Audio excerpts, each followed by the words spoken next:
Situation de crise, je sais garder mon sang-froid et je suis la personne la mieux placée pour agir. Et ça, les gens le savaient. Il n'y a que moi qui étais dans le déni. Le symbole que j'utilise dans mon travail, c'est le cœur, parce que j'y mets énormément d'amour. En fait, les fruits m'apportent tellement de joie et de bonheur que ça se transmet finalement. Et j'y mets beaucoup d'amour, vraiment. C'est l'essentiel.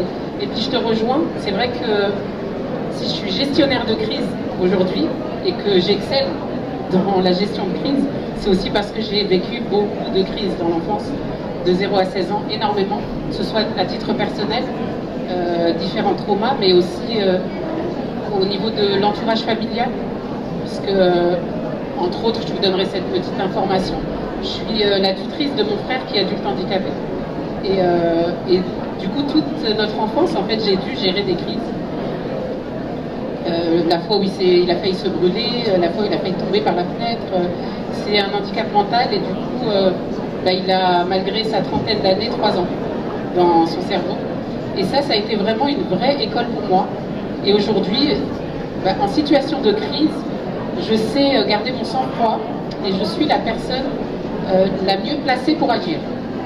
Et ça, les gens le savaient. Il n'y a que moi qui étais dans le déni. Tout le monde le voyait, tout le monde me sollicitait dans ce sens-là. J'ai envie de citer l'anecdote à l'école.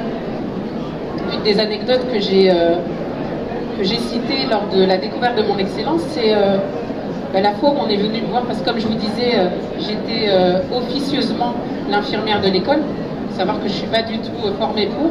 Mais c'est vrai que toutes ces années de pratique en gestion de crise ont fait que j'ai développé pas mal de process qui me permettent en fait de soigner. Et j'ai été aussi mariée pendant 15 ans à un infirmier, donc il y a pas mal de choses que je connaissais dans le domaine.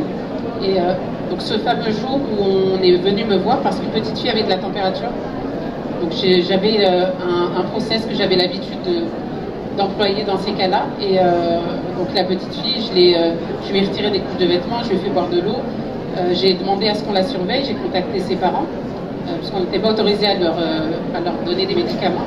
Et j'ai demandé aux parents de venir. Entre le moment où j'ai vu la petite fille et l'appel, on me l'a ramenée parce qu'elle convulsait. Elle convulsait parce que la température est montée trop vite. J'avais jamais vu personne convulser. C'était la première fois. J'avais juste entendu dire que lorsqu'une personne convulse, il faut la mettre en position latérale, la stimuler, ne surtout pas mettre les doigts dans la bouche pour ne pas se faire mordre. Donc j'ai tout ça en fait qui est revenu très rapidement.